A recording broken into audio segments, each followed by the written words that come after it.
প্রিয় বন্ধুরা, আজ এই ভিডিওতে আমি তোমাদেরকে দেখাতে চলেছি কিভাবে তুমি একটি গ্রামের পথ ধরে হেঁটে চলা বাউল শিল্পীকে আঁকবে। ছবিটি বিগিনার্সদের জন্য খুবই গুরুত্বপূর্ণ, কারণ এখানে আমি যে মানুষটি দেখাতে চলেছি সেটি কিন্তু সম্পূর্ণটাই শেপের মাধ্যমে করতে চলেছি। এখানে তোমরা দেখতে পারছো যে আমি এখানে খুবই লাইট একটি পেন্সিল এখানে ব্যবহার করছি এবং কিছু বক্স এবং সার্কেলের মধ্যে মেইন যে শেপ বা এর যে কাঠামো, সেই কাঠামোটিকে আগে এখানে তৈরি করে নিয়েছি। তো সবার প্রথম তোমাদের কাজ হবে এইরকম একটি কাঠামো তোমরা তৈরি করে নেবে। দেখো কতটা সহজ। এরপর আমি দেখো এখানে ড্রয়িংটিকে ডেভেলপ কিভাবে করব সেটিকে খুব ভালোভাবে তোমরা লক্ষ্য করো। সব সময় তোমরা চেষ্টা করবে যখন যে কোনো ছবি তোমরা আঁকছো না কেন সেটিকে যতটা সম্ভব লাইট করে যাতে আঁকা যায়। আমি এখানে এইচবি পেন্সিল ব্যবহার করেছি এবং খুবই হালকা করে একেবারেই প্রেশার না দিয়ে আমি কিন্তু ছবিটি করতে চাইছি।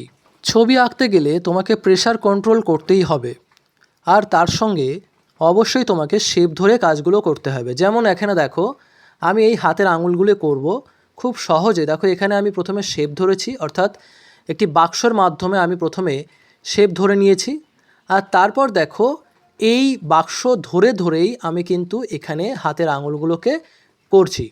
সুতরাং তোমরা বুঝতে পারছো যে কতটা সহজ করে তুমি যদি শেপ বুঝতে পারো এবং যদি তুমি লাইটলি ছবিগুলোকে আঁকতে পারো, তাহলে তোমার ছবি কতটা সহজভাবে তুমি এবং কতটা ফাস্ট তুমি ছবিগুলোকে করতে পারো এবং তোমার ভুল হওয়ার সম্ভাবনাও কিন্তু আস্তে আস্তে অনেকটাই কমতে থাকবে। যদি তোমাদের প্রেশার কন্ট্রোল করতে অসুবিধা হয় তাহলে পেন্সিল তোমরা একটু উপরে ধরার চেষ্টা করো, যেমনটা এখানে তোমরা দেখতে পাচ্ছ আমি দেখো পেন্সিল অনেকটাই উপরে ধরেছি। তো এরপরে দেখো আমি এখানে মানুষের মাথা যে প্রথমে কী ছিল, সার্কেল ছিল, এবং তারপর সেই সার্কেলের মধ্যেই কিন্তু আমি আস্তে আস্তে চোখ, নাক, কান এই পার্টগুলোকে আমি বসিয়ে দিয়েছি। তো এভাবেই শেপের মধ্যে তোমরা যদি ড্রয়িংগুলিকে করতে পারো তাহলে দেখবে তুমি ড্রয়িং করেও মজা পাচ্ছ এবং তোমার ড্রয়িংগুলি কিন্তু ভুলও তেমন একটা হবে না। এখানে দেখতে পাচ্ছ যে আমি কিন্তু মাথাটাকে প্রায় কমপ্লিট করে ফেলেছি। এবার আমরা আস্তে আস্তে আবার বডির দিকে আসতে থাকব। তার আগে এখানে তোমাদেরকে যেটা আমি দেখাতে চাইবো যে এখানে তোমরা দেখতে পাচ্ছ আমি কিন্তু এখানে এখনও পর্যন্ত কোনো রকম কিন্তু প্রেশার ক্রিয়েট এখানে কিন্তু করিনি। তো চেষ্টা করবে এইরকমভাবে একেবারে প্রেশার ক্রিয়েট না করে এরকম হালকা করে ছবিগুলিকে করার। তাতে করে যদি তোমার ছবি দেখতেও খুব একটা বেশি সমস্যা হয়, যেমনটা প্রথমে যখন এই ছবিটি আমি আঁকছিলাম হয়তো তোমাদের বুঝতেও বা দেখতেও হয়তো কিছুটা সমস্যা হচ্ছিলো যে এতটা লাইট করে আঁকার ফলে। তো আমি এটা ইচ্ছা করেই করেছি যাতে তোমাদের বুঝতে হয় যে আসলেই ছবি শুরুটা করতে হয় কিভাবে। আমার অনেক ভিডিওতেই তোমরা হয়তো দেখেছো আমি শুরুতে মোটা মোটা পেন্সিল নিয়েছি। অ্যাকচুয়ালি মোটা পেন্সিল নিয়ে কাজ করেছি, তার কারণ হচ্ছে যে যাতে তোমাদের দেখতে সুবিধা হয় সেই কারণে। কিন্তু আজ এই ভিডিওটিতে আমার মনে হলো যে সবসময় আমি যদি মোটা পেন্সিল দিয়ে বা 10B 8B পেন্সিলেই যদি আমি করতে থাকি ডার্ক পেন্সিলে, তাহলে হয়তো তোমরাও সেইভাবেই করতে পারো। যে কারণে অ্যাকচুয়াল প্রসেস আমি তোমাদেরকে আজকে দেখাচ্ছি যে এইভাবে তোমরা পেন্সিলটিকে কিন্তু গুরুত্ব দেবে। বুঝতে পেরেছো? তো চলো এরপরে আমরা দেখো বাকি অংশগুলোকেও এবার আমরা কিভাবে করব সেটাকেও তোমরা দেখো। এখানে আমি একটি একতারা বানানোর চেষ্টা করব। এখানেও কিন্তু আমি প্রথমেই ধরবো স্ট্রাকচার, অর্থাৎ প্রথমে আমাকে ব্লক ধরতে হবে। তো ব্লক ধরার জন্য আমি দেখো এখানে কি করছি, প্রথমে একটি লাইন টেনেছি সরলরেখা কোণাকুণি, তারপর এখানে এর উপর দেখো যে টেকনিক কাজে লাগানো হচ্ছে, একটি সরু লাইন হরিজন্টালি টেনে সেখান থেকে আমি কিন্তু নিচের পার্টটিকে বার করার চেষ্টা করছি এবং খেয়াল করে দেখো দুদিকেই কিন্তু সমান দূরত্ব নিয়ে আমি কিন্তু নিচের পার্টটি কমপ্লিট করার চেষ্টা করছি। অর্থাৎ তোমাকে কিন্তু এইরকমভাবে মিডিল লাইনটিকে আগে ধরতে হবে, তাহলেই দেখবে দুটো দিক তোমার কিন্তু সঠিক হবে, কোনো দিকে বেঁকে যাবে না যদি তুমি এইভাবে কাজগুলোকে করো। আমি আজকের এই ভিডিওটিতে তোমাদেরকে খুব স্লোলি দেখালাম, ভিডিওটি হয়তো একটু লম্বা হচ্ছে, বাট যদি তোমরা প্রসেসগুলোকে বুঝতে পারো তার জন্যই কিন্তু আমি খুব ফাস্ট না করে ভিডিওটিকে আমি একটু স্লো করেছি। যদি তোমাদের ভিডিও ভালো লাগছে তাহলে অবশ্যই তোমরা কিন্তু লাইকের মাধ্যমে আমাকে জানাতে পারো অথবা কমেন্টের মাধ্যমে তোমাদের মতামত আমাকে জানাতে পারো। তো এখানে তোমরা দেখতে পারছো আমি দেখো দুটো দিক সমান করে আমি এখানে ছবিটিকে কমপ্লিট করার চেষ্টা করছি একতারাটিকে। আর খুব সহজেই তোমরা নিশ্চয়ই বুঝতে পারছো যে এখানে আমি একতারাটিকে কমপ্লিট করতে পেরেছি। এটা যদি আমি ডাইরেক্ট আঁকার চেষ্টা করতাম তাহলে দেখতে কোনো না কোনো দিকে কিছুটা হলেও বেঁকে যেত, বাট এখানে কিন্তু সেই সুযোগটাই আসেনি, কারণ আমি এখানে প্রথমেই স্ট্রাকচারে কাজ করেছি, স্ট্রাকচার ধরে।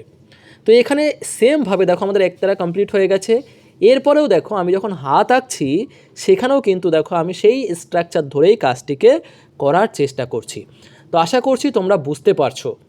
আঙুলের ওখানে দেখো আমি কোনো রকম কিন্তু আঙুল এখন প্রথমে দিচ্ছি না। এখানে কিন্তু আমি সবার প্রথম কিছু বাক্সর মাধ্যমে আমি জাস্ট স্ট্রাকচার ধরার চেষ্টা করছি যে কেমন হতে পারে আঙুল। তো সেই জায়গাটিটুকুকে আমি এখানে ফার্স্ট ধরে নিয়েছি একটা লাইনের মাধ্যমে। তারপর আমি কিন্তু এখানে আঙুলগুলিকে আস্তে আস্তে করতে থাকবো। তো আশা করছি তোমরা এই পর্যন্ত খুব ভালোভাবেই বুঝতে পেরেছো যে কিভাবে একটি ছবিকে পূর্ণাঙ্গ রূপ দিতে হয়। প্রথমে ধরবে স্ট্রাকচার বা বলা যেতে পারে শেপ ধরবে সবার প্রথম, আর তারপরেই শেপের উপর থেকে তোমরা আস্তে আস্তে কাজগুলিকে করতে থাকবে। তো এতক্ষণ ধরে যে প্রসেস তোমরা দেখেছো, আই হোপ তোমাদের কোনো রকম কোনো প্রবলেম হওয়ার কথা না। এখানে দেখতে পাচ্ছ এখানে আঙুলগুলিকে কিন্তু সেই শেপ লাইনের উপর থেকে কিন্তু আমি করার চেষ্টা করেছি, হ্যাঁ। এবং শেষে দেখো এখানে কিন্তু আমাদের ছবিটি প্রায় কমপ্লিটের পথে চলে এসেছে। তাহলে এখানে নিশ্চয়ই বুঝতে পারছো আমার ছবিটি কিন্তু ভুল, আমি যে একেবারেই বলবো না যে ভুল হবে না, বাট ভুল কিন্তু অনেকটাই কমে যাবে যদি তুমি এই প্রসেসে কাজগুলোকে করতে থাকো। এরপর দেখতে পাচ্ছ যে আমি সেই শেপ লাইন ধরে ধরেই আমি কিন্তু নিচের পার্টগুলোকে কমপ্লিট করার চেষ্টা করছি। দেখো এখানে তার যে একটি কোমরে কিছু একটা সে বেঁধে রেখেছে, তো সেটিকেও কিন্তু আমি এখানে দেখানোর চেষ্টা করলাম দু একটি লাইনের মাধ্যমে। পিঠে একটি ঝোলা দেখাবো, তো ঝোলাটিকে দেখো আমি কিভাবে এখানে করেছি, খুব সিম্পলি কিন্তু এখানে এইভাবে তোমরা করতে পারো। ঝোলা আঁকার পর ভেতরের যে অংশ দেখা যাচ্ছে অর্থাৎ বডির অংশ তো আর তুমি দেখাতে পারবে না, কারণ ঝোলাতে ঢাকা পড়ে যাবে, যে কারণে ওই অংশটিকে আমরা কিন্তু মুছে দিলাম। এরপর কিছু ভলিউম লাইনের মাধ্যমে আমরা ড্রেসের যে ভাঁজ পড়ে যাওয়া অংশ বা অন্যান্য যে পার্টগুলি রয়েছে সেগুলিকে কিন্তু কমপ্লিট করব। যেমন প্রথমেই এখানে যে সে কোমরে কিছু একটা বেঁধেছিল, তো তারই একটা অংশ এখানে ঝুলে আছে, সেটিকে আমি দেখালাম। আর এরপর দেখো এখানে কিছু ভলিউম লাইন এর উপর থেকে দেব। ভলিউম লাইন অর্থাৎ যে লাইনগুলোর মাধ্যমে শাড়ি মানে যে কাপড় বা যে বস্তুটি সে পরে আছে বা যে ড্রেসটি সে পরে আছে সেই ড্রেসটির মানে অ্যাকশান কোন দিকে, হ্যাঁ, সেটিকে বা ভাঁজ কোন দিকে পড়ছে সেটিকে বোঝানোর জন্যই কিন্তু এখানে কিছু ভলিউম লাইন আমি দিলাম। ভলিউম লাইন সম্পর্কে তোমাদের আরও অন্য ভিডিওতে আমি চেষ্টা করব ভালোভাবে বুঝিয়ে দেওয়ার। এখানে দেখতে পাচ্ছ যখন আমি পা আঁকছি, পায়ের ক্ষেত্রেও কিন্তু সেই সেম টেকনিক। প্রথমে কিন্তু দেখো আমি শেপ ধরেছি, শেপ ধরে এইবার এই শেপের মধ্যে থেকেই আস্তে আস্তে আস্তে আস্তে আমি কিন্তু ড্রয়িংটিকে কমপ্লিট করার চেষ্টা করছি। বুঝতে পারছো, দেখো শেপ প্রথমে কী ছিল, একটা সরল রেখা মতো ছিল, কিন্তু তারপর দেখো আস্তে আস্তে পায়ের জায়গাটি আমি কিন্তু ড্রয়িং করছি। বুঝতে পেরেছো? তাহলে শেপ কিন্তু খুবই গুরুত্বপূর্ণ তোমাদের ছবির ক্ষেত্রে। শেপ না করে প্রথমেই পা করতে গেলে বা প্রথমেই ড্রয়িং করতে গেলে বিগিনার্সদের জন্য কিন্তু খুবই প্রবলেম হতে পারে, যে কারণে তোমরা যারা বিগিনার্স বা যারা তোমরা শুরু করেছো তারা অবশ্যই শুরুটা করো এইরকমভাবে শেপ ধরে। তো আশা করছি তোমাদের এই পর্যন্ত বুঝতে কোনো রকম সমস্যা হয়নি। দেখো এখানে আমাদের ছবিটি কিন্তু কমপ্লিট হয়ে গেছে। তো আমাদের ছবিটি ছিল একটি গ্রামের মধ্যে থেকে। আমি এখানে দেখাতে চাইবো যে গ্রামের মধ্য থেকে একজন বাউল সঙ্গীত শিল্পী তিনি যাচ্ছেন এবং তার হাতে একটি একতারা রয়েছে, এবং এটি একটি গ্রামের ছবি যেহেতু, তো আমরা এখানে একটি সরু আঁকাবাঁকা রাস্তা করে একটা সিনারি দেওয়ার চেষ্টা এখানে করব। তবে তার আগে ছবিটিকে আরেকটু ভালোভাবে বোঝানোর জন্য তোমাদেরকে একটু ডার্ক পেন্সিলে আমি এখানে ছবিটিকে আরেকটু ভালোভাবে তোমাদেরকে দেখানোর চেষ্টা করব। তো ডার্ক পেন্সিলটি দিয়ে যখন আমি কাজটা করব সেটা কিন্তু একটু ফাস্ট হবে, তো সেখানে বোঝার তেমন কিছু নেই, যাতে ছবিটা আরেকটু ফুটে ওঠে তার জন্যেই আমি একটু ডার্ক পেন্সিলে যেমনটা তোমরা এখানে দেখতে পারছো আমি এখানে তোমাদেরকে দেখালাম। আর এরপর আমি কিন্তু তোমাদেরকে এর সঙ্গে সিনারি কীভাবে দেখানো যেতে পারে সেটিকেই তোমাদেরকে আমি দেখাবো। তো দেখতে থাকো, আশা করছি তোমাদের সিনারিটিও দেখতে ভালো লাগবে। প্রত্যেক ছাত্রছাত্রীদেরকে জানাতে চাইবো, যারা তোমরা এই ধরনের কাজগুলি করছো বা আমার ইউটিউব চ্যানেল ফলো করে কাজ করছো, তারা যদি তোমরা তোমাদের কাজ আমাকে দেখাতে চাও, অবশ্যই তোমরা দেখাতে পারো। আমার হোয়াটসঅ্যাপ নাম্বার ডিসক্রিপশানে আমি দিয়ে দেবো, সেখানে তোমরা তোমাদের করা কাজ আমাকে অবশ্যই পাঠাতে পারো। যে কাজগুলি ভালো হবে আমি চেষ্টা করব সেগুলি আমার ইউটিউব চ্যানেলের প্লে লিস্টে সেগুলিকে দিয়ে দেওয়ার। তো আর সেই সঙ্গে যদি কোথাও প্রবলেমও হচ্ছে সেটাও আমি চেষ্টা করব তোমাদেরকে জানিয়ে দেওয়ার। আর তার সঙ্গে যারা তোমরা অনলাইন ক্লাসও করতে চাও, তারাও কিন্তু আমাদের সঙ্গে কন্ট্যাক্ট করতে পারো। আমার নাম্বার যেটা রয়েছে ডিসক্রিপশানে, সেই নাম্বারেই তোমরা ফোন করতে পারো আমাকে, বা মেসেজ করে আমাকে কিন্তু তোমরা অনলাইন ক্লাসের জন্যে জানাতে পারো। অনলাইন ক্লাসের ডিটেলসও ভিডিও ডিসক্রিপশানে তোমরা পেয়ে যাবে। তো চলো এবার আসি আমাদের মেন সাবজেক্টে।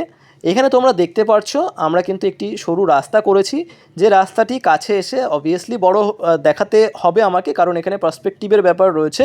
তুমি যখন কোনো সিনারি আঁকছো তো সেখানে তোমাকে পার্সপেক্টিভ অনুযায়ী কিন্তু কাজ করতে হবে, অর্থাৎ সামনের বস্তুগুলিকে তোমাকে বড় করে আঁকতে হবে এবং দূরের বস্তুগুলিকে তোমাকে ছোট করে দেখাতে হবে।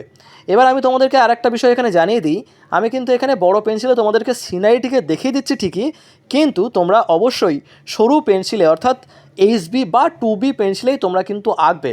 কারণ আমি এখানে যেহেতু এটি কালার করব না, সেই কারণে তোমাদেরকে আরেকটু মোটা করে আমি তোমাদেরকে ছবিটিকে দেখিয়ে দিচ্ছি। বাট তোমরা এখানে চেষ্টা করবে যতটা সম্ভব হালকা করে আঁকা যায়, কারণ হালকা করে আঁকলেই কিন্তু তুমি তার উপরে কালার ভালো করে ফোটাতে পারবে।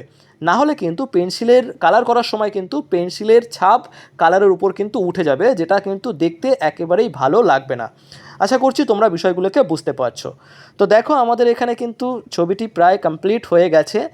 এখানে জাস্ট সিনারির কিছু অংশ বাকি রয়েছে। আমি এখানে একটি তাল গাছ আঁকলাম যেটি সামনে রয়েছে, যে কারণে আমাকে একটু বড় আঁকতে হয়েছে। এভাবেই যে বস্তুকে আমি সামনে আঁকতে চাইবো তাকে কিন্তু আমাকে সবসময় বড়ই করতে হবে।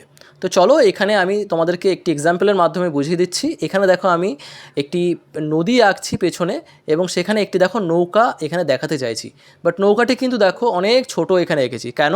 তার কারণ নৌকাটি কিন্তু অনেকটা দূরে রয়েছে, যে কারণে আমাকে ছোট আঁকতে হয়েছে। আমি যদি এখানে অনেক বড় করে আঁকতাম তাহলে কিন্তু নৌকাটি অনেক কাছাকাছি মনে হতো, এবং ছবিটির সেই যে সৌন্দর্য বা যে তুমি যে ছবিটিকে অনেক দূর মানে নদীর দূরত্ব দেখাতে চাইছো, সেই জায়গাটি কিন্তু তুমি এখানে ফুটিয়ে তুলতে পারতে না। দেখো বাড়িগুলো এখানে কিন্তু আস্তে আস্তে ছোট হয়ে যাচ্ছে, কারণ এই যে বললাম যত দূরে তুমি দেখাতে চাইবে তত তোমাকে কিন্তু ছোট ছোট করে কাজগুলিকে করতে হবে। তো এখানেও দেখো আমি একটি তাল গাছ আঁকবো, এবং সেটিও কিন্তু অনেক ছোট আমাকে দেখাতে হচ্ছে, কারণ ওই যে বললাম অনেকটা দূরে আছে সেই কারণে।